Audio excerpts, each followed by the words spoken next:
AEW allows you to have more aura. It's true. You can be more yourself. They don't put you into the box of like what your character's supposed to be. Yeah. The lines between heel and face are a little more blurred. It feels a lot. It's not like this person's a bad guy, this person's a good guy. It's no, in this circumstance against this wrestler, this is why you're presented this way. This is your story being told this way. Yeah. And like MJF really has played both sides. He's played face, he's played heel. Some people don't like his face work as much as his heel work. He's kind of this like anti-hero. When you do want to cheer for him, you do cheer for him. When you boo him, it's because it's fun to boo him. You're gonna clip this and I'm gonna hate every comment I get about it. Are him and Seth Rollins kind of like the comparison for the companies? Ooh, that would be a fire clip, and yes. Like, where when you want to hate Seth, it's so easy to hate him. But every time he comes out, I want to whoa with him. And, like, you get what I'm saying. It feels like no matter what side he's on, the crowd has the reaction they should. For sure. Or the reaction you want to give is the character he is. And I feel like Seth and him do that equally. Where they're both massively annoying heels. And their face work is like, you're better suited to be a heel, but I still like you as a face. No, that's an interesting discussion for sure. I think, yeah, I definitely see the comparisons between him and Seth Rollins, but I think MJF just kind of does it better. I don't know if you didn't see any of Raw actually. Seth Rollins had a promo and he just got no pop at all. Oh no, I saw. Yeah, that. he said I always have a plan B, and nobody fucked with him. Yeah, but I just think people fuck with MJF. Yeah, I think it's just because they did a predictable angle. I don't think that's on Seth in particular. They did a good job of swerving us on it. When Becky was posting that, I was like, oh, cool, we're good. But yeah, I don't know. We've talked. We'll talk more about that swerve at the end. Yeah. Because I want to kind of just like do a summary of wrestling. No, of course. But yeah, I think that's the comp. I feel like if you had to make a comp, those two go very well together. But I agree. I think MJF. I just think the crowd's more responsive to MJF. I think a lot of the AEW crowd is just more responsive in general. Yeah, no, the AEW crowd's much louder. Well, it's just because you're giving the people what they want. You're not having to censor their crowd chants. You're not having to censor their boos for your choices.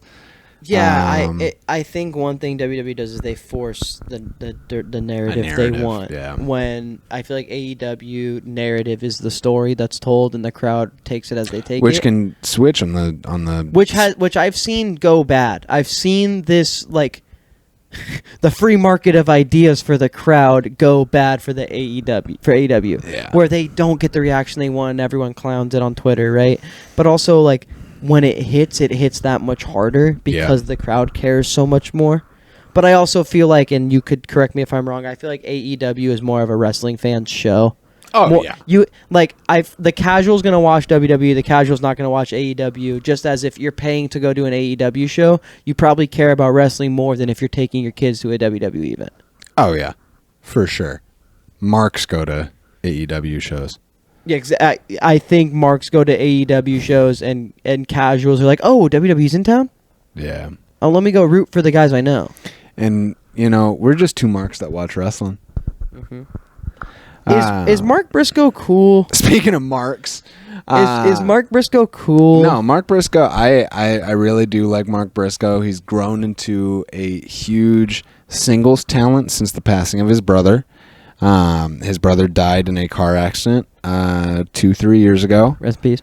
And ever since that, Mark Briscoe has trying to been establishing himself as like this solo competitor, slowly in Ring of Honor, slowly in AEW. He had to establish himself.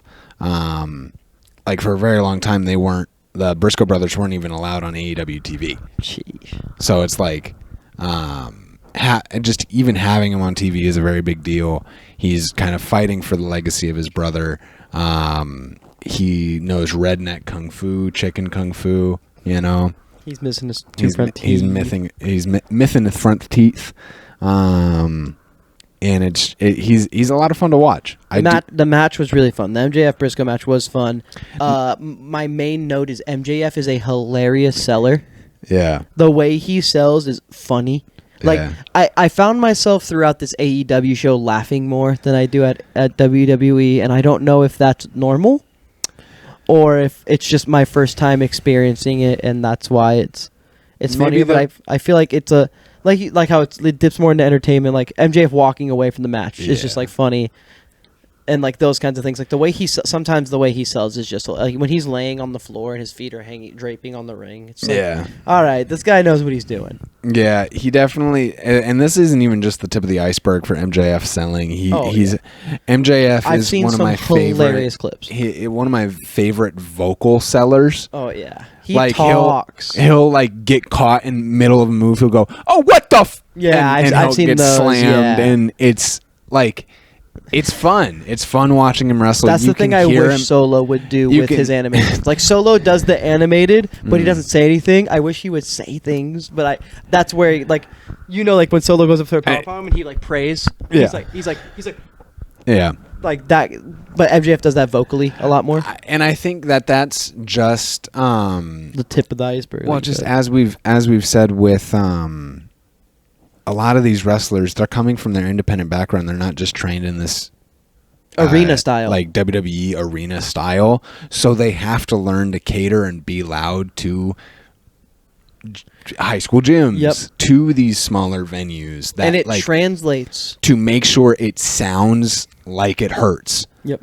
Because dude, those super kicks sounded a lot louder tonight than they usually do. Because it's a lot harder to fake something in front of 12 people in a high school gym than it is a big arena, which is so like crazy to think about. Like it's so backwards. But MJF and Mark Briscoe put on a very good match. We've kind of been waiting on this match for a while now, making fun of his tiny kosher pickle. MJF did nothing wrong, kind of like using cheap heel tactics, rolling out of the ring, trying to, you put the ref in front of him, put the crowd in front of him, roll away from the table, and he nearly gets away with a count-out victory over Mark Briscoe here. Until Briscoe tries to jump in, gets hit with MJF's signature or finisher, I'm not quite sure. Something. The heat-seeking missile, I believe. Was that it? Heat seeker?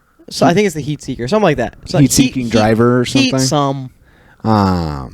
But he wins with that move off the rope. But Mark Briscoe threw his leg up on the rope, and MJF quickly, before the ref reverses his decision, throws his leg off of the rope and throws Mark Briscoe's phone onto the damn floor.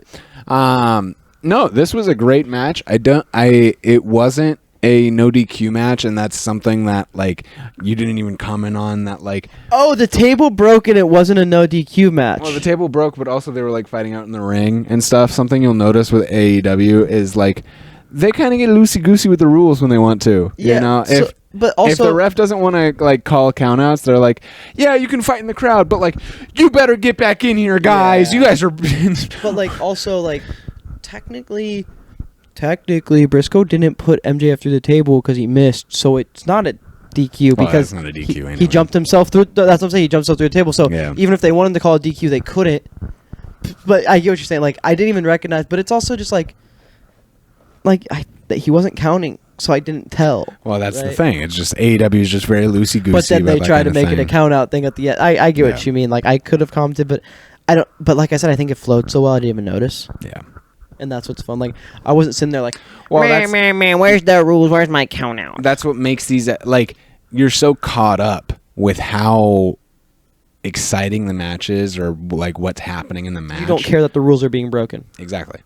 It can be stretched a little bit, and you're like, okay, cool. They're fighting in the crowd. Like I wish they did that more. Yeah.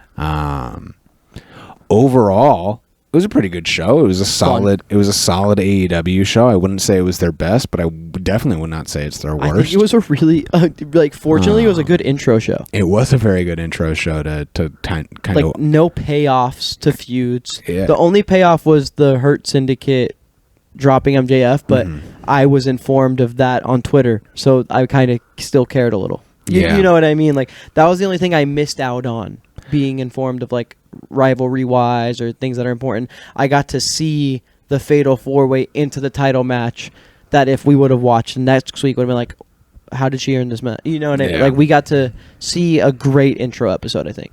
Yeah. I mean, I've watched AEW before. You've watched clips and stuff online. Would you watch AEW again? Yes. Would you consistently watch AEW? If I'm free, we do the pod on Wednesdays. Yeah. So it depends on what time you show up. Yeah.